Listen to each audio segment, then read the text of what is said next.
దేవునికి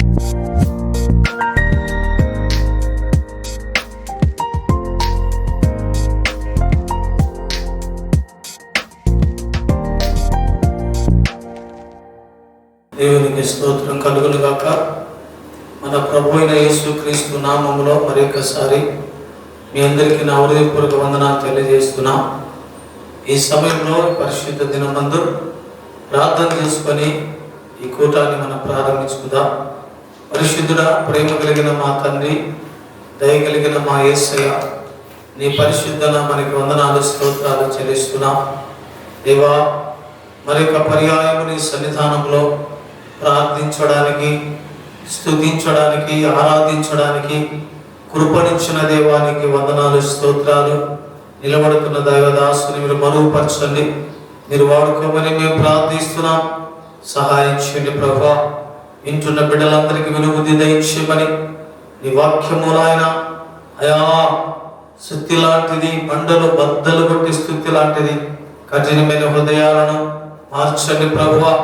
అయా ఖడ్గము లాంటిది ప్రాణాత్మ మూలుగులను విభజించనంతగా అది హృదయాలను శోధిస్తుంది నాయన. వాక్యము ద్వారా ప్రజలు మారాలి తండ్రి, నీ వైపు తిప్పబడాలి, నీ రాకడ కొరకై సిద్ధపడాలి నాయన. వందనాలు స్తోత్రాలు. పాటల ద్వారా మీ నామానికి మహిమ తెచ్చుకోమని మేము ప్రార్థిస్తున్నాం తండ్రి. నీకు స్తోత్రం. అయా బిడ్డలను బలపరచండి, సహాయం చేయండి. ఈ ఉదయకాల సమయంలో ప్రారంభం నుంచి నాయన అంతవరకు నీ పరిశుద్ధ ఆత్మ నడిపింపులో అయా ఈ ఆరాధనను లైవ్ ప్రోగ్రామును జరిగించుకొని మహిమ పొందమని యేసు నామములో అడుగుచున్నాం తండ్రి. ఆమేన్, ఆమేన్. హల్లెలూయా. అందరికీ నా హృదయపూర్వక వందనాలు. మనందరం కూడా కొద్ది నిమిషాలు యేసుని స్తుతించి ఆరాధించుదాం. అందరూ నాతో కలిసి చప్పట్లు కొడుతూ దేవుని నామాన్ని స్తుతిద్దాం.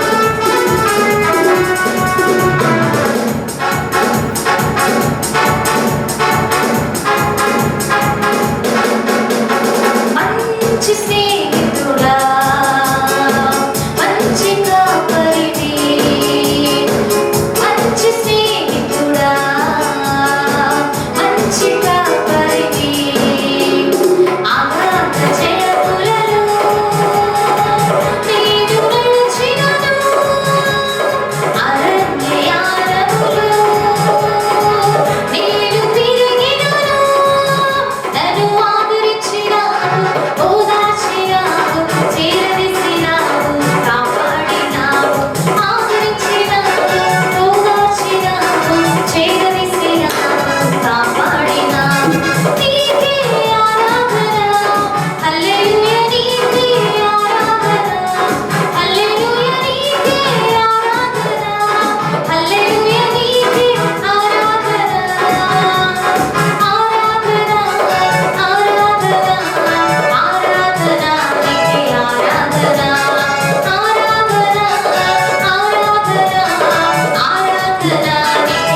ఆరాధన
దేవుని నామాన్ని మహిమపరుద్దాం. అందరూ కూడా కళ్ళు మూసుకొని నాతో కలిసి పాడుతూ దేవుని నామాన్ని స్తుతించి మహిమపరుద్దాం. అందరూ కూడా హృదయపూర్వకంగా దేవుని స్తుతిద్దాం. హల్లెలూయా స్తోత్రం, హల్లెలూయా యేసయ్యా నీకు స్తోత్రం, రాజా నీకు వందనాలు స్తోత్రం, హల్లెలూయా యేసయ్యా నీకు స్తోత్రం, హల్లెలూయా. సదా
తండ్రి నీకు వందనాలు, స్తోత్రాలు నాయన. ఇంతవరకు నాయన పాటల ద్వారా మీరు మహిమ పొందినందుకు వందనాలు, స్తోత్రాలు. ఆశ్చర్యకరుడా, అద్భుతకరుడా, పరిశుద్ధుడా, ప్రేమ కలిగిన మా తండ్రి, అయా ఈ లైవ్ ద్వారా నాయన ఎంతమంది అయితే వాక్యములు చూస్తున్నారో ప్రతి బిడ్డను ప్రభువా నీ ఆత్మతో నింపమని మేము ప్రార్థిస్తున్నాం. ప్రతి విధమైనటువంటి వ్యాధులను, శరీర వ్యాధులు, సాతాను దాడులు యేసు క్రీస్తు నామములో ఇప్పుడే ప్రజలను విడిచి వెళ్ళి పొమ్మని ఆజ్ఞాపిస్తున్నా. దేవుని శక్తి బిడ్డల మీదకి వచ్చును గాక, దేవుని మహిమతో బిడ్డలు నింపబడుదురు గాక, యేసు క్రీస్తు రక్తము ప్రజల మీద ఉండును గాక. హల్లెలూయా, నీకు స్తోత్రం. దేవా మీరు బలపరచండి నాయన, దేవా మీరు స్థిరపరచండి నాయన, ఈ బిడ్డలను ధైర్యపరచండి నాయన. ఈ లాక్డౌన్ సమయంలో నాయన బిడ్డలను మీరు పోషించమని మేము ప్రార్థిస్తున్నాం, బిడ్డలను ధైర్యపరచమని మేము ప్రార్థిస్తున్నాం. హల్లెలూయా, నీకు స్తోత్రం నాయన. ఆనాడు తండ్రి అరణ్యంలో ఇశ్రాయేలు ప్రజలను వెంబడించిన పండగ నాయన అయ్యా మీరు ఉన్నారు ప్రభువా, నీ స్తోత్రం. బిడ్డలతో మీరు ఉండమని మేము ప్రార్థిస్తున్నాం. ఇశ్రాయేలు ప్రజలకు పగలు ఎండ దెబ్బ తగలకుండా, రాత్రి ఎన్నెల దెబ్బ తగలకుండా ఏ విధంగా కాపాడారు ప్రభా. బిడ్డలు మీరు కాపాడుతునండి ప్రభా, బిడ్డలను రక్షిస్తునండి ప్రభా. Thank you holy spirit God. Hallelujah. ఇప్పుడే విడుదల కార్యములు బిడ్డల జీవితంలో జరుగును గాక, ఇప్పుడే అద్భుతములు జరుగును గాక, ఆశ్చర్యములు జరుగును గాక, గొప్ప కార్యములు జరుగును గాక నాయన. తండ్రి సహాయం ఇచ్చేది నిలబడుతున్న దాసుని మరుగుపరచండి, మీరు వాడుకోమని ప్రార్థిస్తున్నాం. సంఘాన్ని మీరు బలపరచండి, సంఘ సరిహద్దులు విశాలపరచండి, సంఘంలో ప్రతి కుటుంబాన్ని అయా ఈ మాటలు వింటున్న ప్రతి బిడ్డను పేరు పేరున దర్శించమని మేము ప్రార్థిస్తున్నాం. ఈ అభిషేకముని బిడ్డల మీద ఉండును గాక, మీ రక్తం బిడ్డల మీద ఉండును గాక నాయన. వందనాలు, స్తోత్రాలు. కృపలో నాయన అయా కరోనా వ్యాధుల నుంచి ప్రజలు విడిపించమని మేము ప్రార్థిస్తున్నాం, విడిపించమని మేము ప్రార్థిస్తున్నాం నాయన. తండ్రి ఇదిగో నాయన వ్యాధి నిమిత్తము ఎంతో మంది పోరాడుతున్నారు ప్రభా. ఈ పోరాటంలో విజయము నాయన బిడ్డలకు కలుగును గాక నాయన. వందనాలు, స్తోత్రాలు. పోలీసు డిపార్ట్మెంట్ వారిని దీవించండి ప్రభా. అయ్యా ఇదిగో తండ్రి వైద్య బృందాన్ని దీవించండి ప్రభా, పరిశుద్ధ కార్యకర్తల బృందాన్ని దీవించండి ప్రభా, మీడియాని మీరు దీవించండి ప్రభా, దీనిలో శ్రమ పడుతున్న ప్రజాప్రతినిధులు దీవించండి ప్రభా. దేవానికి స్తోత్ర. మా దేశ నాయకులను, రాష్ట్ర నాయకులను మీరు దీవించండి ప్రభా. ఉదయ కాలములో మీ సన్నిధి, మీ ప్రసన్నత బిడ్డలకు తోడుగా ఉండును గాక నాయన. వందనాలు, స్తోత్రాలు. మీ దయా, మీ కనికరం వచ్చామని నాయన ఇదిగో నిలబడుతుండగా వాక్యముతో నాయన నవ్వుతున్న ప్రజలతో మాట్లాడుతున్నామని యేసు నామములో అడుగుచున్నాం తండ్రి, ఆమేన్. Praise the lord. దేవుని యొక్క వాక్యాన్ని మనం చదువుకుందాం. బైబిల్ గ్రంథములో నుండి కీర్తన భాగము 82వ ఆసాపు కీర్తన మొదటి నుంచి చివరి వరకు గల దేవుని వాక్యాన్ని మనం చదువుకుందాం. ఆసాపు కీర్తన 82వ కీర్తన. దేవుని సమాజములో దేవుడు నిలిచి ఉన్నాడు, దైవముల మధ్యలో ఆయన తీర్పు తీర్చుచున్నాడు. ఎంతకాలం మీరు అన్యాయంగా తీర్పు తీర్చుదురు, ఎంతకాలం భక్తిహీనుడి ఎడల పక్షపాతము చూపుదురు. పేదలను, తల్లిదండ్రులు లేని వారికి న్యాయం తీర్చుడి, శ్రమగల వారికి దీనులకును న్యాయము తీర్చుడి. దరిద్రులను, నిరుపేదలను విడిపించుడి, భక్తిహీనుడి చేతుల నుండి వారిని తప్పించుడి. జనులకు తెలివి లేదు, వారు గ్రహింపరు, వారు అంధకారంలో ఇటు అటు తిరుగులాడుదురు. దేశముకున్న ఆధారములన్నీ కదులుచున్నవి. మీరు దైవములని, మీరందరూ సర్వోన్నతుని కుమారులని నేనే సెలవిచ్చి ఉన్నాను. అయినను ఇతర మనుషులు చనిపోనట్టు మీరు చనిపోదురు, అధికారులు కొడుకున్నట్లు మీరును కొలుదురు. దేవాలయము భూమికి తీర్పు తీర్చుము, అన్ని జనులందరూ నీకే స్వాస్యముగా ఉందురు. దేవునికి వందనాలు, స్తోత్ర. దేవునికి మహిమ కలుగును గాక. ఉదయకాల సమయంలో ప్రభునందు ప్రేమైన దేవుని ప్రజలారా, దేవుని యొక్క వాక్యాన్ని మనం ధ్యానించుకుందాం. పరిశుద్ధ గ్రంథములో నుండి పేతురు రాసిన మొదటి పత్రిక 2వ అధ్యాయం 11వ వచనాన్ని చదువుకుందాం. అందరూ కూడా మీ బైబిల్ గ్రంథాలు దయచేసి తెరవలసిందిగా మనం చేస్తున్నాం. మొదటి పేతురు 2:11. ప్రియులారా, మీరు పరదేశులను యాత్రికులనై ఉన్నారు కనుక ఆత్మకు విరోధముగా పోరాడు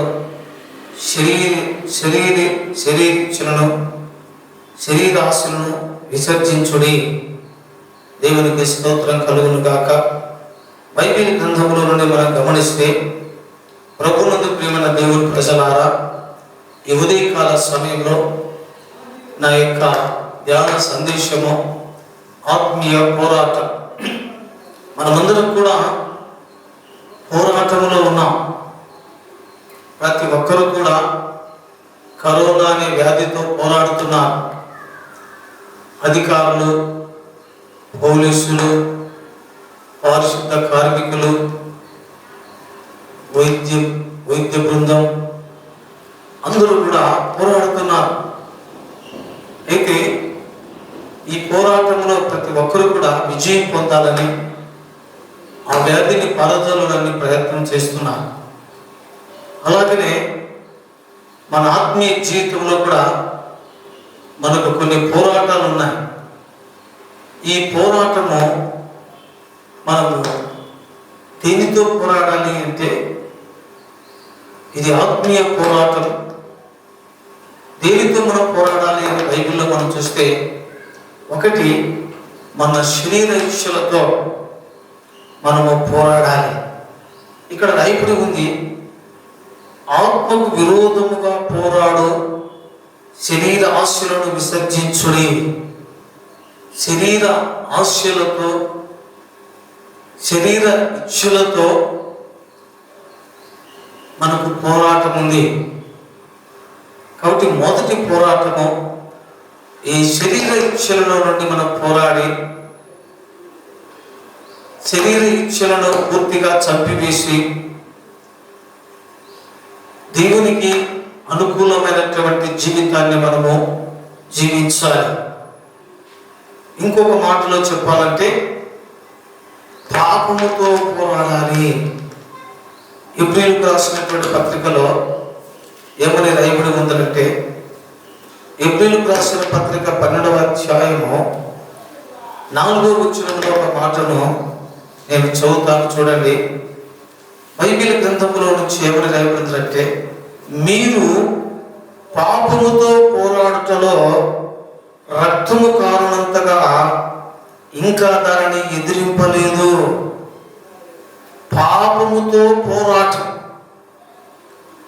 పాపముతో పోరాటం. బైబిల్లో మనం గమనిస్తే శరీరేచ్ఛలు లేక పాపముతో మనం పోరాడాలి. శరీరము పాపము చేయాలని, శరీరము శరీర కోరికలు తీర్చుకోవాలని, శరీరము ఎప్పుడు కూడా శరీరానికి కావలసిన ఆహారము, నిద్ర, శరీరానికి కావలసిన సుఖము, ఇవన్నీ కోరుకుంటూ ఉంటుంది. వీటితో మనం పోరాడాలి. శరీరేచ్ఛలను చంపివేయాలి, శరీర కార్యాలను చంపివేయాలి. ప్రభువుని ప్రియమైన దేవుని ప్రజలారా, ఈ ఉదయకాల సమయంలో ఈ శరీరేచ్ఛల నుంచి దూరముగా మనం పారిపోవాలి. శరీరేచ్ఛల నుంచి దూరముగా పారిపోవాలి. ఉదాహరణకు మనం గమనిస్తే, ఐగుప్తు దేశంలో యోసేపు పోతీఫరు ఇంట్లో ఉన్నప్పుడు పోతీఫరు భార్య యోసేపు మీద కన్ను వేసి తనతో కూడా పాపము చేయమని బలవంతము చేసినప్పుడు, యోసేపు దేవునికి విరుద్ధమైనటువంటి పాపము నేను చేయనని అతడు పారిపోయినాడు. శరీరేచ్ఛల నుంచి పారిపోయినాడు. పాపముతో పోరాటములో గెలిచాడు. పాపములో పడిపోలేదు, పాపము చేయలేదు. ఇదేనండి పోరాటం అంటే. పాపము చేయడానికి అనుకూలమైనప్పుడు ఆ పాపము చేయకుండా దేవుని భయము కలిగి, దేవుని భక్తి కలిగి ఈ శరీరేచ్ఛలతో మనం పోరాడాలి. బైబిల్లో మనం గమనిస్తే శరీరము ఆత్మకు, ఆత్మ శరీరానికి వ్యతిరేకంగా పనిచేస్తూ ఉంటుంది. చూడండి, మనం గమనిస్తే గలతీయులకు రాసినటువంటి పత్రికలో రాయబడి ఉంది, గలతీయులకు రాసినటువంటి పత్రిక 5వ అధ్యాయంలో మనం గమనిస్తే 16వ వచనంలో ఒక మాటను మనం చూడగలం. గలతీ 5:16లో నేను చెప్పున్నది ఏమనగా ఆత్మానుసారముగా నడుచుకునుడి, అప్పుడు మీరు శరీరేచ్ఛను నెరవేర్చరు. శరీరము ఆత్మకును, ఆత్మ శరీరమునకును విరోధముగా అపేక్షించును. ఇవి ఒకదానికొకటి వ్యతిరేకముగా ఉన్నది కనుక మీరేమి నిశ్చయించుదురో వాటిని చేయకుందురు. శరీరానికి ఆత్మకు పోరాటం. అవును, ప్రభునందు ప్రియమైన దేవుని బిడ్డలారా, ఉదయకాలంలో మనం గమనిస్తే ఎప్పుడు పోరాటం. శరీరం ఏమంటుందంటే తిను, బాగా త్రాగు, బాగా నిద్రపో, బాగా సుఖించు అంటుంది శరీరం. అయితే ఆత్మ ఏమంటుందంటే ఆత్మ లే, ప్రార్థన చేసుకో, దేవుని వాక్యం చదువుకో, పాపము చేయవద్దు, చెడ్డ మాటలు మాట్లాడద్దు, చెడ్డ ఆలోచనలు రానియొద్దు అని ఆత్మ, మనలో ఉన్న ఆత్మ బోధిస్తూ ఉంటుంది. ఈ రెండింటి మధ్య పోరాటం జరుగుతూ ఉంటుంది. ప్రభునందు ప్రేమైన దేవుని ప్రజలారా, ఇది సహజంగా మనకు జరుగుతున్న విషయమే. ఎప్పుడు శరీరానికి ఆత్మకు పోరాటం. టీవీ పెట్టేటప్పుడు పోరాటం. ఆత్మ ఏం చెప్తుందంటే దేవుని వాక్యం పెట్టుకొని విను అంటుంది. శరీరం చెప్తుంది ఇదిగో సినిమాలు పెట్టుకో, సీరియల్ పెట్టుకో, వార్తలు పెట్టుకో అని చెప్తుంటది. పోరాటం, అంతరంగంలో జరిగే పోరాటం ఇది. పైకి కనిపించదు. ఈ అంతరంగంలో ఆత్మకు శరీరానికి పోరాటం జరుగుతుంది. ఈ పోరాటంలో మనము జయం పొందాలి. ఈ శరీరేచ్ఛల నుంచి, ఈ పాపముల నుంచి, ఈ యొక్క మరి లోక సంబంధమైన అలవాట్ల నుంచి మనము విజయం పొందాలి. శరీర ఆశ, నేత్రాశ, జీవపు ఢమము ఇవి దేవుని వలన పుట్టినవి కావు అని దేవుని వాక్యం సెలవిస్తుంది. ప్రభునందు ప్రియమైన దేవుని ప్రజలారా, ఈ పోరాటంలో మన విజయం పొందాలి. బైబిల్లో రాయబడింది, మన ప్రభు అయిన యేసు క్రీస్తు లోకమును జయించాడు, పాపాన్ని జయించాడు, సాతాను జయించాడు, మరణాన్ని జయించాడు. ఆయన నమ్మినటువంటి మనము విజయం పొందాలి. ఈ శరీరేచ్ఛల నుండి, ఈ పాపముతో పోరాడి విజయం పొందాలి. పాపానికి లోబడకూడదు, శరీరానికి లోబడకూడదు, శరీరేచ్ఛలకు లోబడకూడదు, శరీరానికి బానిస కాకూడదు. బైబిల్లో ఉంది, ఇదిగో శరీరం అంటుంది నా ప్రాణమా సుఖించుము, తినుము, త్రాగుము అంటున్నప్పుడు దేవుడు అన్నాడు, ఇదిగో మూర్ఖుడా, ఈ రోజే నీ ప్రాణం పోతే నువ్వు ఏం చేస్తావు? ప్రభునందు ప్రియమైన దేవుని ప్రజలారా, ఒకటి మన శరీరేచ్ఛలతో మనం పోరాడి మన ఆత్మను మనము కాపాడుకోవాలి, మన భక్తిని మనము కాపాడుకోవాలి, మన ఆత్మీయ జీవితాన్ని మనం కాపాడుకోవాలి. కాబట్టి పాపముతో పోరాడనంతగా మీరు పోరాడలేదు, పోరాడాలి. ఆత్మీయ పోరాటంలో ఒకటి పాపముతో మనం పోరాటం చేసి గెలవాలి. రెండో విషయంలో మనం గమనిస్తే బైబిల్ గ్రంథములో నుంచి ఏంటి మన పోరాటం అని మనం గమనించినట్లయితే విశ్వాసముతో మనం పోరాడాలి. విశ్వాసం పోగొట్టుకుండా ఆ విశ్వాసం విషయంలో మనం పోరాడాలి. బైబిల్లో మనం చూస్తే అదే హెబ్రీయులకు రాసినటువంటి పత్రికలో ఏమని రాయబడి ఉందంటే, ప్రభునందు ప్రియమైన దేవుని ప్రజలారా 12వ అధ్యాయంలో మనం గమనిస్తే, నేను చదువుతాను చూడండి. 12వ అధ్యాయం 1వ వచనంలో, ఇంత గొప్ప సాక్షి సమూహము మేఘము వలె మనలను ఆవరించినందున మనము కూడా ప్రతి భారమును సులువుగా చిక్కులు పెట్టు పాపమును విడిచిపెట్టి విశ్వాసమునకు కర్తయ్యవు దానిని కొనసాగించువాడైన యేసు వైపు చూచుచు మన ఎదుట ఉంచబడిన పందెములో ఓపికతో పరిగెత్తుదాం. ఆయన తన ఎదుట ఉంచబడిన ఆనందము కొరకై అవమానము నిర్లక్ష్య పెట్టి శిలువను సహించి దేవుని సింహాసనం యొక్క కుడి పార్శ్వమున ఆసీనుడై ఉన్నాడు. రెండవది విశ్వాస విషయంలో పోరాటం చేయాలి. ఏ మాత్రము కూడా విశ్వాసాన్ని మనం పోగొట్టుకోకుండా, ఎన్ని సమస్యలు వచ్చినా, ఎన్ని శోధనలు వచ్చినా, ఎన్ని కష్టాలు వచ్చినా, ఎన్ని బాధలు వచ్చినా, ఎన్ని వ్యాధులు వచ్చినా, విశ్వాసాన్ని మాత్రం పోగొట్టుకోకుండా మన విశ్వాసాన్ని మనం కాపాడుకోవాలి. విశ్వాసము నిమిత్తము పోరాటము చేయాలి. ప్రభునందు ప్రియమైన దేవుని ప్రజలారా, 2వ తిమోతిలో మనం అనేక సార్లు చదువుతున్నాం. 2వ తిమోతి 4:7 రాయబడింది, అపోస్తలుడైనటువంటి పౌలు మంచి పోరాటము నేను పోరాడితిని, విశ్వాసము నేను కాపాడుకుంటేనని దేవుని వాక్యములో మనం చూస్తున్నాం. విశ్వాసం విషయంలో మంచి పోరాటాన్ని మనం పోరాడాలి. విశ్వాసాన్ని పోగొట్టుకోవద్దు. విశ్వాస జీవితంలో వెనుకబడకూడదు. ఇదిగో విశ్వాసములో ఎంత మాత్రం వెనుకబడకూడదు. దేవుని విశ్వాసాన్ని మనం ఏ మాత్రము కోల్పోవద్దు. శ్రమ గాని, దుఃఖము గాని, బాధలు గాని, నిందలు గాని, అవమానము గాని, మన విశ్వాసములో మనం పోరాటం జరిగించాలి. సాతానుడు అప్పుడప్పుడు చెప్తుంటాడు, ఇంకా దేవుడు నిన్ను విడిచిపెట్టాడు, ఇంకా నేను దేవుడు వదిలిపెట్టాడు, ఇంకా ప్రార్థన మానుకో, విశ్వాసాన్ని మానుకో, మందిరం మానుకో, వాక్యాన్ని మానుకో. యోబు భార్యలో సాతాను ప్రవేశించి ఇదే చెప్పింది, అయ్యా ఎందుకు ఇంకా యథార్థంగా నువ్వు జీవిస్తావు, ఆ దేవుని దూషించు. ప్రభునందు ప్రియమైన దేవుని ప్రజలారా, విశ్వాసములో మనం పోరాటం చేయాలి. పోరాడాడు పౌలు, పోరాడాడు పౌలు. ఎన్నో శ్రమలు పొందాడు, ఎన్నో నిందలు పొందాడు, ఎన్నో దెబ్బలు, గాయములు, నిందలు, అవమానములు, ఆకలి దప్పులు, ఒంటరితనము, చలి, వాన, గాలి, అలజడి, ఆటంకములు, పోరాటములు ఎన్నో జరిగాయి. అయినా విశ్వాసమును కోల్పోలేదు. దేవుని స్తోత్రం చెప్పుదా. బంధువుల వలన ఆపదల్లో ఇబ్బంది పడ్డాడు, ప్రయాణాల్లో ఎన్నో ఇబ్బందులు పడ్డాడు. మరి అంతేకాకుండా నదులను, పడవల్లో ప్రయాణం చేసేటప్పుడు ఇబ్బందులు పడ్డాడు. దొంగల చేత చిక్కబడి ఇబ్బంది పడ్డాడు.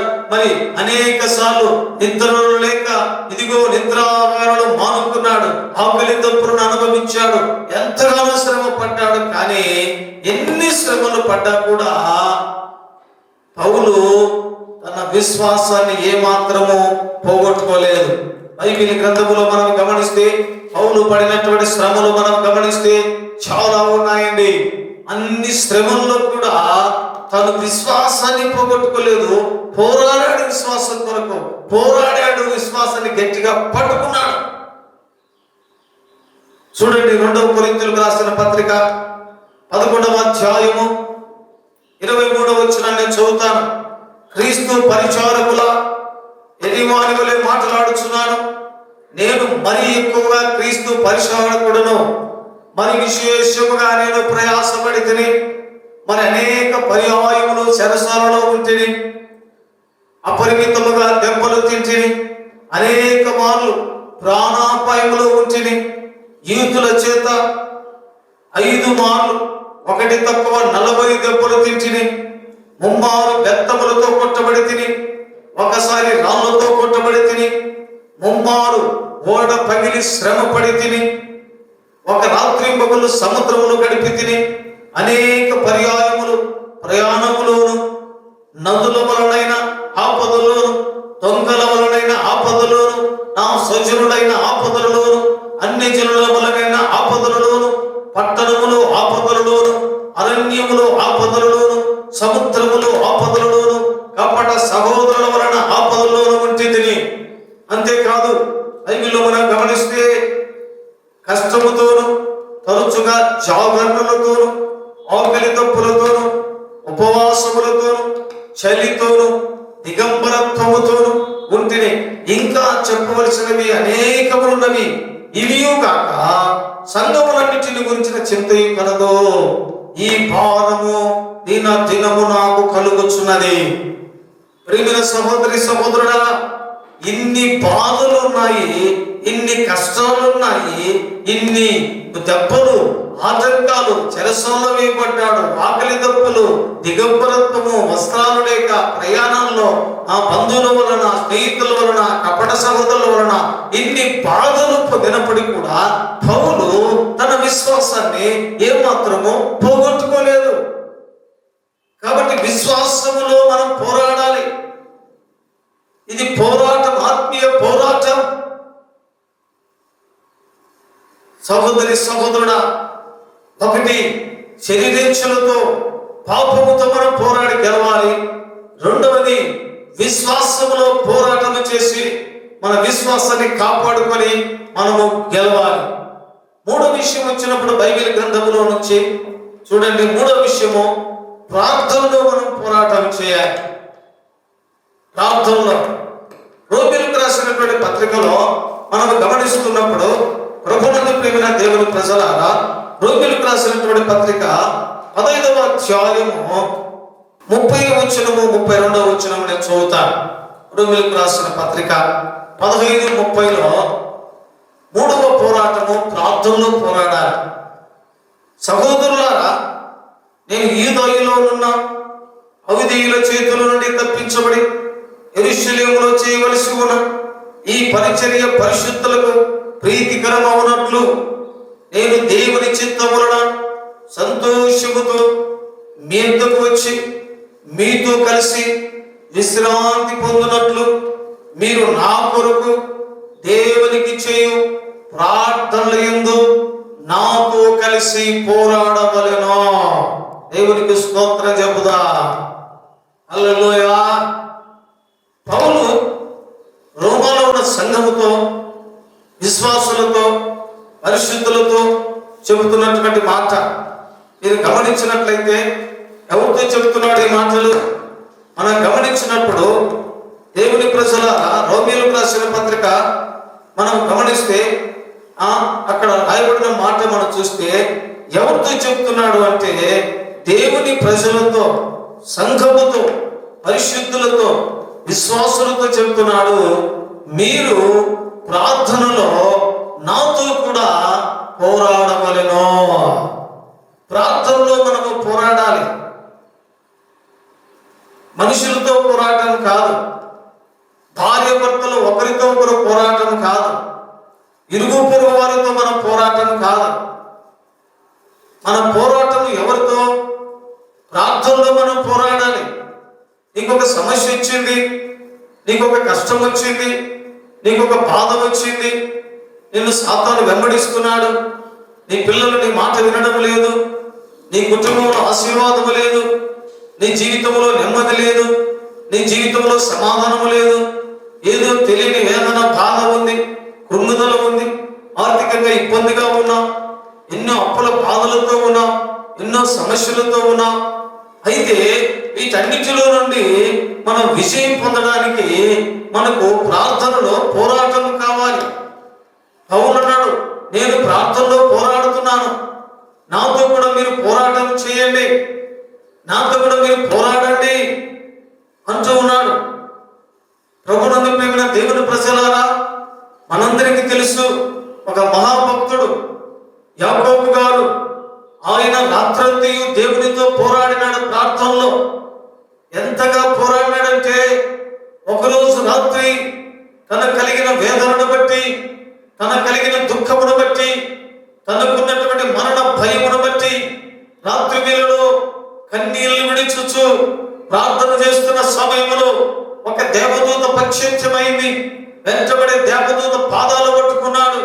పాదాలు పట్టుకొని ఏడుస్తూ ఉన్నాడు, దేవా, ఈ రాత్రి వేళలో ఇదిగో నన్ను నువ్వు ఆశీర్వదించు నాయన, నన్ను నువ్వు దీవించు నాయన, అయ్యా నన్ను బలపరచు నాయన, నాకు విడుదల కావాలి ప్రభువా, ఈ సమస్యల నుంచి విడిపించబడాలి, ఈ వ్యాధుల నుంచి విడిపించబడాలి, ఈ కరోనా భయంలో నుంచి విడిపించబడాలి. అనేక సమస్యలతో ఉన్న సహోదరి సహోదరుడా, యాకోబు పోరాడినాడు. యాకోబు పోరాడిన తర్వాత వాక్యములో రాయబడి ఉంది, ఒక మనుషుడు దేవునితో పోరాడి అతడు విజయము పొందెను. హల్లెలూయా, హల్లెలూయా. బైబిల్ గ్రంథములో మనం గమనిస్తే ఆ మాటను మీరు చూడండి. హోషేయ గ్రంథములో 14వ అధ్యాయములో మనం గమనిస్తే అక్కడ రాయబడి ఉంది. 3వ వచనాన్ని మనం గమనిస్తే అక్కడ మనం చూస్తే ఆయన ఎంతగానో పోరాడి విజయం పొందాడు ప్రార్థనలో. ప్రభునందు ప్రియమైన దేవుని ప్రజలారా చూడండి, హోషేయ గ్రంథము 12వ అధ్యాయము 3వ వచనాన్ని నేను చదువుతాను. తల్లి గర్భమందు యాకోబు తన సహోదరుని మణిమను పట్టుకొనెను. మగసిరి గలవాడై అతడు దేవునితో పోరాడెను. అతడు దూతతో పోరాడి జయమొందెను. అతడు కన్నీరు విడిచి అతని బతిమాలెను. పేతురులో ఆయన అతనికి ప్రత్యక్షమాయెను. అక్కడ ఆయన మనతో మాట్లాడెను. దేవునికి స్తోత్రం చెప్తాం. హల్లెలూయా. దేవునితో పోరాడాలి, ప్రార్థనలో పోరాడాలి. కన్నీటి ప్రార్థన, ఉపవాస ప్రార్థన. ఎప్పుడు సమయం దొరికితే అప్పుడు దేవుని సన్నిధిలో కూర్చొని మోకరించి ప్రభు సన్నిధిలో పోరాడు. నీ బిడ్డల కొరకు ప్రార్థనలో పోరాటం చేయి. నీకున్న సమస్యలను బట్టి నువ్వు పోరాటం చేయి. నీకున్న వ్యాధిని బట్టి ప్రార్థనలో పోరాడు. దేవుని సన్నిధిలో పోరాడి గెలిచిన యాకోబు ఉన్నాడు కదా, ఆయనకు దేవుడు ప్రత్యక్షమైనాడు. దేవుడు ఆయన సమస్య నుంచి విడిపించాడు. అయ్యా, ఇదిగో నీ సమస్య నుంచి విడిపించబోతున్నాను. ఈ రోజు నుంచి నీ పేరు ఇశ్రాయేలే గాని యాకోబుడదు అని చెప్పి ఆయన ఆశీర్వదించాడు, ఆయన జీవించాడు, ఆయనకున్న సమస్య నుంచి విడిపించాడు. ఈరోజు ప్రభునందు సహోదరి సహోదరుడా, నీ సమస్యకు ముగింపు, నీ వ్యాధికి ముగింపు, నీకున్న కుటుంబ సమస్యలకు, నీ అప్పుల బాధలకు, నీ ఆర్థిక ఇబ్బందులకు ముగింపు. దేవుని సన్నిధిలో పోరాటం చేయి. దేవుని సన్నిధిలో కన్నీరు గార్చు. దేవుని దగ్గర ఉపవాసముడు. దేవుని దగ్గర ప్రార్థనలో పోరాటం చేయి. తప్పకుండా దేవుడు విడుదల ఇస్తాడు. హల్లెలూయా, హల్లెలూయా. నా ప్రియమైన సహోదరి సహోదరుడా, దేవుని వాక్యములు మనం గమనిస్తే బైబిల్ గ్రంథములో నుంచి కొలస్సీయులకు రాసినటువంటి పత్రికలో 4వ అధ్యాయం 12వ వచనంలో ఎపఫ్రా అనేటువంటి ఒక ఆయన ప్రార్థనలో పోరాడుతున్నట్టుగా బైబిల్ సెలవిస్తుంది. కొలస్సీయులకు రాసినటువంటి పత్రిక 4వ అధ్యాయం 12వ వచనాన్ని నేను చదువుతాను. దేవుని వాక్యాన్ని శ్రద్ధగా వినాలని మనం చూస్తున్నాం. చూడండి, అక్కడ రాయబడినటువంటి మాట ఏమన్నదంటే, వీరు మాత్రమే దేవుని రాజ్యము నిమిత్తము నా జత పని వారై ఉన్నారు. వీరి వలన నాకు ఆదరణ కలిగిను. 12వ వచనం, మీలో ఒకడు క్రీస్తు యేసు దాసుడైన ఎపఫ్రా మీకు వందనములు చెప్పుచున్నాడు. మీరు సంపూర్ణులను, ప్రతి విషయంలో దేవుని చిత్తము గురించి సంపూర్ణ ఆత్మ నిశ్చయిత గలవారై నిలకడగా ఉండవలెనని ఇతడు ఎల్లప్పుడూ మీ కొరకు తన ప్రార్థనలో పోరాడుచున్నాడు. ప్రభునందు ప్రియమైనటువంటి దేవుని ప్రజలారా, బైబిల్లో రాయబడి ఉంది, ఎపఫ్రా అనేటువంటి ఒక ఆయన దేవుని యొక్క సన్నిధిలో దేవుని ప్రజల కొరకై, దేవుని సంఘము కొరకై, పరిశుద్ధుల కొరకై, అందరూ సంపూర్ణమైన భక్తి గల వారుగా మార్చబడటం కొరకై ప్రార్థనలో ఆయన పోరాటం చేస్తున్నట్టుగా మనము చూస్తున్నాం. అవునండి, ఇలాంటి పోరాటము మన జీవితంలో ఉండాలి. ప్రార్థనలో పోరాటం ఉండాలి. ఎన్నోసార్లు మనం చదువుతున్నాం. ఎఫెసీయులకు రాసినటువంటి పత్రికలో 6వ అధ్యాయము 18వ వచనంలో మనం గమనిస్తే, ఆత్మ వలన ప్రతి సమయమందును ప్రతి విధమైన ప్రార్థన విజ్ఞాపన చేయొచ్చు. ఆ విషయమై సమస్త పరిశుద్ధుల నిమిత్తము పూర్ణమైన పట్టుదలతో విజ్ఞాపన చేయొచ్చు. మెలకువగా ఉండడంటాడు.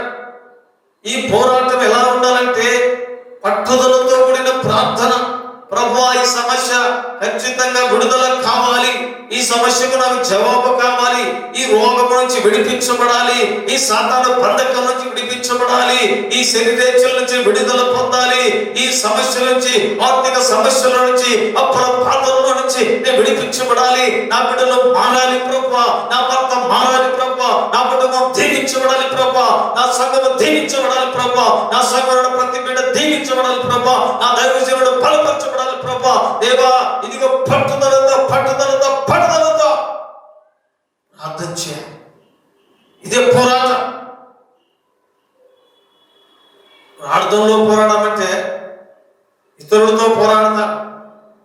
ఇరుగు పొరుగు వారితో పోరాటం, రకరకాల సమస్యలతో పోరాటం, ఐకిక విచారాలతో పోరాటం. సహోదరి సహోదరుడా, ఈ సమయంలో మూడవదిగా ప్రార్థనలో మనము పోరాడాలి. హల్లెలూయా, హల్లెలూయా. గమనించండి, సమయమందు అసమయమందు ప్రార్థనలో మనము పోరాడాలి. ఇది మూడవది. నాలుగవదిగా దేవుని యొక్క వాక్యములో మనం గమనిస్తే దేనితో మనం పోరాడాలి. నాలుగవదిగా యూదా రాసినటువంటి పత్రిక 3వ వచనాన్ని చదువుతాం.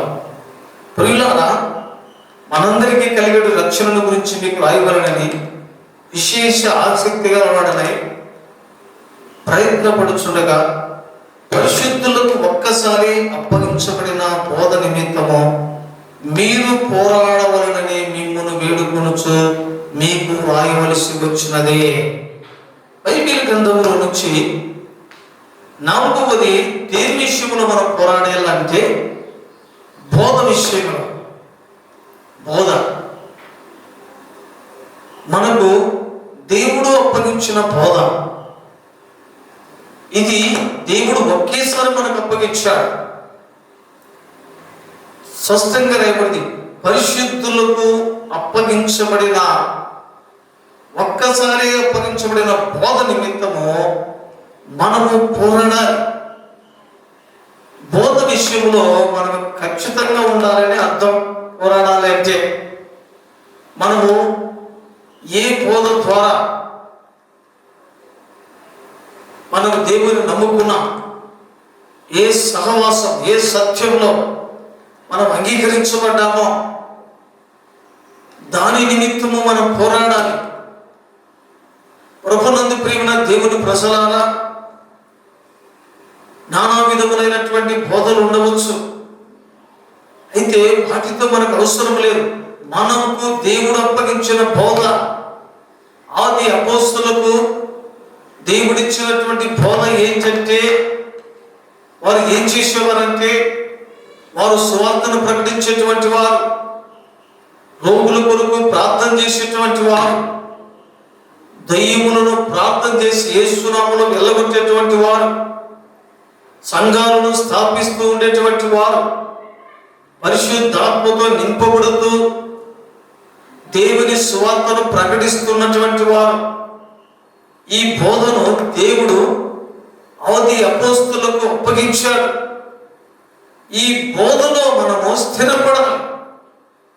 ఈ బోధ కొరకు మనము ప్రయాసపడాలి. ఒకవేళ ఇలాంటి సహవాసం, ఇలాంటి బోధ మనకు దగ్గరలో లేకుండా పోయినప్పటికీ, ఎక్కడైతే మనకు అలాంటి బోధ సహవాసం ఉందో దాని కొరకు మనం ప్రయాసపడి అక్కడికి వెళ్ళి ఆత్మీయంగా మనం బలపడాలి. ప్రభునందు ప్రియమైన దేవుని ప్రజలారా, దేవుని వాక్యములో ప్రభు అయిన యేసుక్రీస్తు ప్రభుల వారు అన్నాడు, తనంతటా తాను ఏమీ బోధించలేదట. తండ్రి నాకు ఏదైతే బోధించనో వాటినే నేను మీకు బోధిస్తున్నానంటాడు. దేవుని ఆత్మ ద్వారా అభిషేకించబడి, దేవుని పిలుపు కలిగి, దేవుని అభిషేకం కలిగి, దేవుని శక్తి కలిగి, దేవుని సన్నిధిలో ప్రార్థనా పరంగా ఉండి దేవుని బోధ అందిస్తున్నటువంటి ఆ సహవాసంలో మనం ఉన్నప్పుడు ఆత్మీయంగా మనం బలపడతాం, ఆత్మీయంగా మనం స్థిరపడతాం. అనేక విషయాలు ప్రభు ఆత్మ ద్వారా మాట్లాడుతాడు. కనుక బోధ విషయంలో మనం పోరాటం చేయాలట. పోరాటం చేయాలంటే ఒకరితో ఒకరు తగులుడాడుకోవడం కాదు, విమర్శించుకోవడం కాదు, ఒకరినొకరు తప్పులు పెట్టడం కాదు. మనము నమ్మినటువంటి ఆ బోధలో మనము స్థిరంగా ఉండాలి అనే దాని యొక్క అర్థం. బైబిల్ గ్రంథంలో మనం గమనిస్తే ఒక మాట రాయబడి ఉంది. తెస్సలోనికీయులకు రాసినటువంటి మొదటి పత్రిక 2వ అధ్యాయము 2వ వచనం నుంచి మనం చదువుతూ వస్తే చూడండి, మీరు ఎరిగినట్టే మేము ఫిలిప్పీలో ముందు శ్రమపడి అవమానం పొంది ఎంతో పోరాటముతో దేవుని సువార్తను మీకు బోధించుటకై మన దేవుని యందు ధైర్యము తెచ్చుకుంటామని మీకు తెలియను. ఏలైనగా మా బోధ కపటమైనది కాదు, అపవిత్రమైనది కాదు, మోసయుక్తమైనది కాదు అని దేవుని యొక్క వాక్యములో పౌలు తెస్సలోనికీయులకు రాసిన పత్రికతో మాట్లాడుతున్నాడు. మా బోధ కపటమైనది కాదు, మోసయుక్తమైనది కాదు, అపవిత్రమైనది కాదు. దేవుడు మాకు అప్పగించిన బోధ అది పరిశుద్ధమైనటువంటిది. ఒకేసారి మాకు అప్పగించాడు, ఆ బోధలోనే మేము ముందుకెళ్ళిపోతున్నామంట. కాబట్టి మనం గమనించాలి విశ్వాసులారా, ఒక చక్కని బోధ, ఒక మంచి అనుభవం, మారు మనసు రక్షణ అనుభవం కలిగి బాప్తిసం పొంది పరిశుద్ధాత్మ చేత నింపబడి ఆత్మ వరములతో ఫలములతో నింపబడేటువంటి ఆ బోధలో మనము స్థిరపడాలి. ఆ సహవాసములో మనం స్థిరపడాలి. దాని నిమిత్తము మనము పోరాటము చేయాలని బైబిల్లో రాయబడి ఉంది. కాబట్టి 4వది బోధ విషయములో మనము పోరాడాలి, దానిలో స్థిరపడాలి.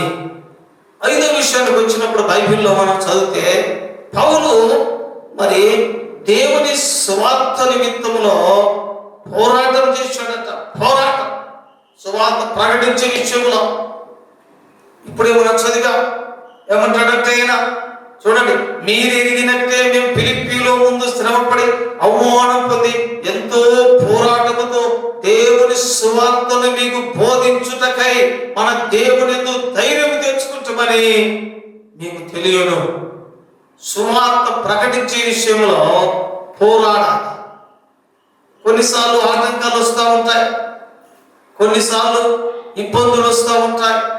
అయ్యా మాకు సువార్త అవసరం లేదు, క్రైస్తవులు ప్రకటించుకోకండి అంటారు అన్ని జనులు.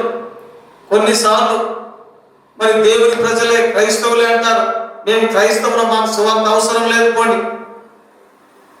అన్ని జనులు ప్రకటించుకోకండి అంటారు. సువార్తకు ఎన్నో ఆటంకాలు, సువార్తకు ఎన్నో ఇబ్బందులు వస్తూ ఉంటాయి. అయినా కూడా ఆ సువార్తను ప్రకటించే విషయంలో మనం పోరాటం చేయాలి. పౌలు సువార్త ప్రకటించడానికి ఎన్నో పోరాటాలు చేశాడు. యూదులకు సువార్తను ప్రకటించడానికి యూదుడుగా మార్చబడ్డాడు. అంటే యూదులకు ప్రకటించినప్పుడు నేను యూదుడు అంటాడు. రోమాను ప్రకటిస్తున్నప్పుడు నేను రోమేయుడు అంటాడు. ఏ విధము చేతనైనా సరే కొంతమందిని దేవుని దగ్గరికి తీసుకుని వచ్చి ఆ ప్రభు రాకడలో కొంతమందిని దేవుని దగ్గర నిలబెట్టడానికి పౌలు సువార్త విషయంలో ఎంతో పోరాటం చేశాడు. ప్రియమైన దేవుని బిడ్డలారా, దేవుని సేవకులారా, మనకు కూడా సువార్తలో ఎన్నో ఆటంకాలు, ఎన్నో శోధనలు ఎదురైతా ఉంటాయి. అయినా కూడా ఇది ఆపకుండా ఈ పోరాటంలో ముందుకెళ్ళిపోవాలి. బైబిల్లో మనం గమనిస్తే ఫిలిప్పీయులకు రాసినటువంటి పత్రిక 1వ అధ్యాయము 27-28 వచనములో మనం గమనించినట్లయితే అక్కడ కొన్ని మాటలు మనం చూడగలుగుతున్నాం. ఫిలిప్పీయులకు రాసినటువంటి పత్రిక 1:27-28లో మనము గమనిస్తాం. నేను వచ్చి మిమ్మల్ని చూచినను రాకపోయినను మీరు ఏ విషయములను ఎదిరించు వారికి బెదరక అందరూ ఒక్క భావముతో సువార్త పక్షమున పోరాడుచు ఏక మనసు గలవారై నిలిచి ఉన్నారని నేను మిమ్మును గురించి వినులాగున మీరు క్రీస్తు సువార్తకు తగినట్టుగా ప్రవర్తించుడి. అప్పుడు మీరు బెదరకున్నట వారికి నాశనమును మీకు రక్షణను కలుగుటకు సూచన ఉన్నది. క్రీస్తు సువార్తను ప్రకటించేటప్పుడు ఎంతో పోరాటం వచ్చిందట. పౌలు చెప్తున్నాడు, అయ్యా ఈ సువార్తను ప్రకటించడానికి ఏక మనసుతో మీరందరూ పోరాటం చేయండి. బెదరవద్దు, భయపడవద్దు, జడియవద్దు. ఈ సువార్త ప్రకటించేటప్పుడు నిందలు వస్తాయి, అవమానాలు వస్తాయి, ఆకలి దెబ్బలు ఉంటాయి, దెబ్బలు ఉంటాయి, దూషణ ఉంటది. అయినా మీరు భయపడవద్దు, బెదరవద్దు. ఈ సువార్తలో పోరాటం చేయండి. చేయాలి. దేవుని స్తోత్రం. ఇది దేవుని సేవకులకు తెలుసు. ఎన్ని కష్టాలు ఉంటాయో, ఎన్ని బాధలు ఉంటాయో, ఎన్ని నిందలు ఉంటాయో, ఎన్ని అవమానాలు ఉంటాయో, ఎంత వ్యతిరేకత ఉంటుందో, ఎన్ని విధాల బాధలు పడతా ఉంటారో. సువార్త విషయంలో సమయానికి భోజనం ఉండదు, సమయానికి నిద్ర ఉండదు, ఎక్కడ తింటారో ఎక్కడ పడుకుంటారో తెలియదు సేవకులు. ఇదంతా ఒక పోరాటం, సువార్త పనిలో పోరాటం ఇది. అయితే ఈ సువార్తలో మనం పోరాడితే మనకు ప్రతిఫలం ఉంది, దేవుని దగ్గర మనకు మెప్పు ఉంది, దేవుని దగ్గర మనకు ఘనత ఉంది, దేవుని దగ్గర ఆశీర్వాదం ఉంది. కనుక బైబిల్లో మనం గమనిస్తున్నప్పుడు సువార్త విషయంలో పోరాటం.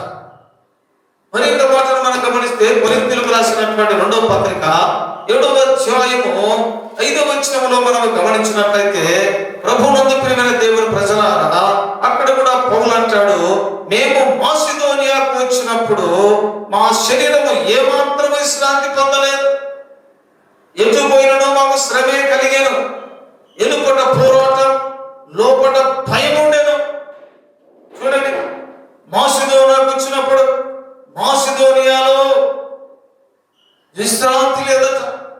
ఈనాడు దేవుని సేవకులు ఎంతో మంది విశ్రాంతి లేకుండా, రెస్ట్ లేకుండా దేవుని పని చేస్తున్నారు, పోరాడుతున్నారు. ఒకవైపు అంతరంగంలో పోరాటం, ఒకవైపు భయము, ఒకవైపు ఆర్థిక సహాయం లేక, ఒకవైపు సువార్తకు కావలసిన వనరులు, సౌండ్ సిస్టమ్ లేక, పరిస్థితులు అనుకూలించక ఎన్నో పోరాటాలు చేస్తున్నారు. అదే అంటాడు పౌలు. ఆ విధంగా మాసిదోనియా సంఘం గురించి ఎంతగానో పోరాడాడు. పోరాడినప్పుడు పౌలు యొక్క ప్రయాస అర్థం కాలేదు. మాసిదోనియాలో సంఘము కట్టబడింది, అక్కడ నిరుపేదలు అయినప్పటికీ కూడా వారు ఎంతో ద్రాతృత్యముతో దేవునికి ఇచ్చేవారట. ప్రయాసపడి కట్టబడిన సంఘం ఇది మాసిదోనియా సంఘము. ప్రయాసతో భయముతో సువార్తను ప్రకటించినాడు పౌలు.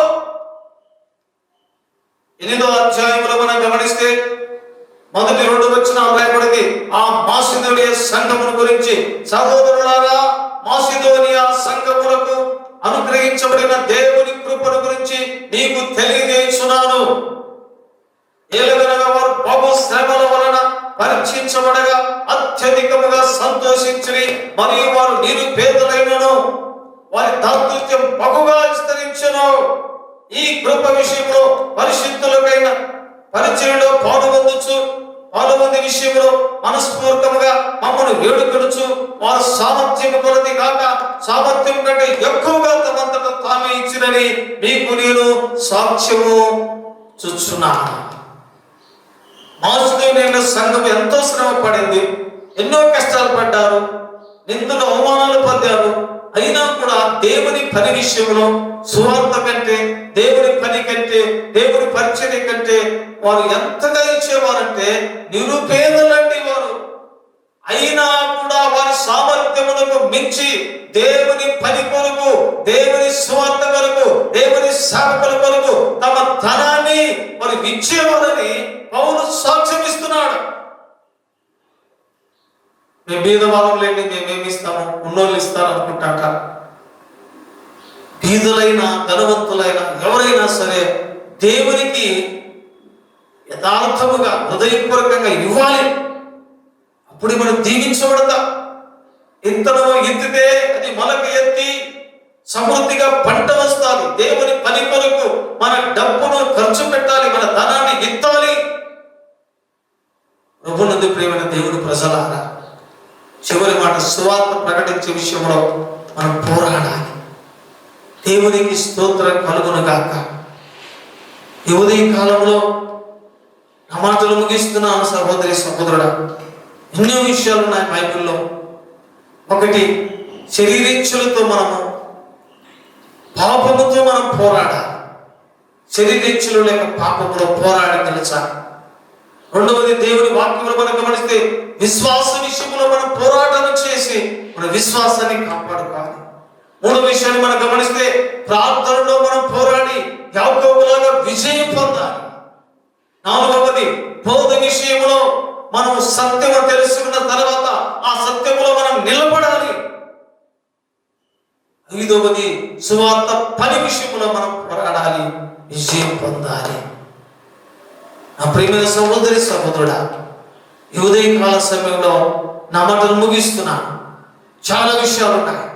ఎఫెసీయులకు రాసినటువంటి పత్రికలో మనం చదివితే మనం ఎవరితో పోరాడుతున్నాం, ఎన్నో విషయాలు ఉన్నాయి. 6వ అధ్యాయం 10వ వచనంలో ఎఫెసీయులకు రాసిన పత్రిక 6:10లో రాయబడింది, తుదకు ప్రభువు యొక్క మహాశక్తిని బట్టి ఆయన యందు బలవంతులై ఉండుడి, మీరు అపవాది తంత్రములను ఎదిరించుటకు శక్తివంతులగునట్టు దేవుడిచ్చు సర్వాంగ కవచాన్ని ధరించుకొనండి. ఏలైనగా మనం పోరాడునది శరీరులతో కాదు. ఎవరితో పోరాడుతున్నాం మనము? ప్రధానులతోనూ అధికారులతోనూ ప్రస్తుత అంధకార సంబంధులకు లోకనాథులతోనూ ఆకాశ మండలమందున్న దురాత్మల సమూహములతో మనము పోరాడుచున్నా.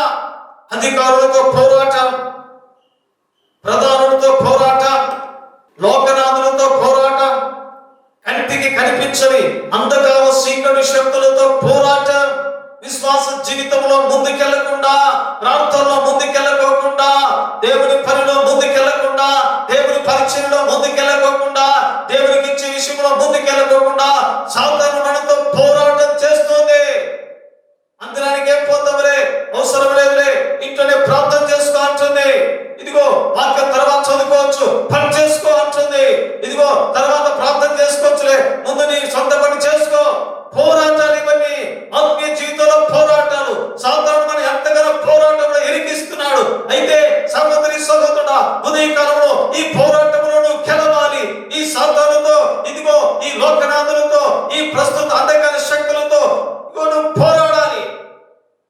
ఈ పోరాటంలో మనకు ప్రార్థన కావాలి, ఈ పోరాటంలో మనకు విశ్వాసం ఉండాలి, ఈ పోరాటంలో మనకు నిరీక్షణ ఉండాలి, ఈ పోరాటంలో దేవుని వాక్యం మనకు ఉండాలి. ఈ పోరాటంలో ఇదిగో మనం రక్షించబడిన వారమై రక్షణ కలిగి ఉండాలి. అప్పుడే పోరాటంలో గెలుస్తా. ప్రతిరోజు పోరాటం, ప్రతిరోజు పోరాటమే మనుషులు. కనుక ఆపత్తుల ముందు వారిని ఎదిరించడానికి దేవునితో సర్వాంగ కవచనాన్ని ధరించుకోండి. చాలా ఉన్నాయి. 10వ వచనం, రక్షణ అనే శిరస్థానము దేవుని వాక్యమని ఆత్మకట్టము ధరించుకునడే, విశ్వాసం అనేటువంటి దావులను పట్టుకునడే, సమాధానం అనే పాద జోడును ధరించుకునడే. అన్ని విషయాల్లో మనం పోరాడాలి, గెలవాలి. దేవునికి స్తోత్రం. ఆ మాటలు ముగిస్తున్నాను. సహోదరి సహోదరుడా, నీతో నువ్వు ఎవరితో పోరాడుతున్నా? శరీరేచ్ఛలు నిన్ను ఇబ్బంది పెడుతున్నాయా? పాపం నిన్ను ప్రేరేపిస్తున్నా? చెడ్డ ఆలోచనలు ప్రేరేపిస్తున్నాయా? ప్రభు సన్నిధిలో పోరాడు, ప్రార్థనలో వాటిని విడిపించడానికి, వాటి నుండి విడుదల పొందడానికి ప్రభువుని అడుగు, ప్రార్థించు. దేవుని ప్రజలారా, ఆ మాటలు ముగిస్తున్నాను. మన పోరాటం ఎవరితో? ఈ ఉదయ కాలంలో అందరూ దయచేసి కళ్ళ మూసుకుని ప్రార్థన చేయబోతున్నాం. పరిశుద్ధమైన మా తండ్రి, ప్రేమ కలిగిన మా యేసయ్య, దయ కలిగిన మా తండ్రి, ఈ ఆత్మీయ పోరాటములు మీరే మాకు విజయాన్ని అనుగ్రహించే దేవుడము నాయన. ఇదిగో నీ బిడ్డలు ఎంతో పోరాటములు ఉన్నారు ప్రభువా. శరీర సంబంధమైన పోరాటాలు ఉన్నాయి, ఆత్మ సంబంధమైన పోరాటాలు ఉన్నాయి, కుటుంబాల సమస్యలతో పోరాటం, సాతానుతో పోరాటం, వ్యాధితో పోరాటము, అప్పుల బాధతో పోరాటము, ఓ శత్రువులతో, ఇరుగు పొరుగు వారితో పోరాటము, డ్యూటీలో పోరాటము, ఎక్కడ చూసినా అంతరంగంలో పోరాటము. అయినా ఈ పోరాటములో నీ బిడ్డలకు విడుదల దయచేయండి ప్రభువా. నీ కృపను తోడుగా ఉంచండి ప్రభువా. నీ సన్నిధి బిడ్డలను తోడుగా ఉంచండి ప్రభువా. ప్రతి సాతాన దాడుల నుంచి విడుదల దయచేయండి ప్రభువా. దురాత్మ శక్తుల నుంచి విడుదల దయచేయండి ప్రభువా. దేవా, నీ సన్నిధి బిడ్డలకు తోడుగా ఉంచండి. ఇదిగో యుద్ధం యెహోవాదనని శత్రువుతో పోరాడి విజయం పొందిన దావీదుకు సహాయం చేసినట్టుగా నీ బిడ్డలకు సహాయం చేయమని మేము ప్రార్థిస్తున్నాం. గొప్ప కార్యాలు జరిగించారు. ఈ లైవ్ ద్వారా వాక్యం విన్న ప్రతి బిడ్డను, ప్రతి కుటుంబాన్ని పేరు పైన దీవించండి, ఆశీర్వదించండి. నీ సన్నిధి, నీ ప్రసన్నత బిడ్డలకు తోడుగా ఉంచండి. నీ కృపతో నింపమని, నీ చిత్తమైతే, నీ రాకడ అంశమైతే మరి యొక్క పరిశుద్ధ దినములో లైవ్ లో మేము పాల్గొనే కృపను, వాక్యాన్ని దయచేయండి. యేసు క్రీస్తు నామములో అడుగుచున్నాము తండ్రి, ఆమేన్. తండ్రి అయిన దేవుని యొక్క ప్రేమయు, ప్రభు అయిన యేసు క్రీస్తు వారి కృపయు, పరిశుద్ధాత్మ దేవుని యొక్క సహవాసం బిడ్డలందరికీ ఇప్పుడు ఎల్లప్పుడూ సదాకాలం మనందరికీ తోడై నడిపించును గాక. ఆమేన్. యేసు రక్తమే ఇచ్చే, ప్రభు యేసు రక్తమే ఇచ్చే, ప్రభు యేసు నామమునకు సంపూర్ణ విజయం కలుగును గాక. ఆమేన్. అందరికీ ప్రభు నామములో వందనాలు. దేవుడు మరి ఒకసారి మిమ్మల్ని దీవించి ఆశీర్వదించును గాక.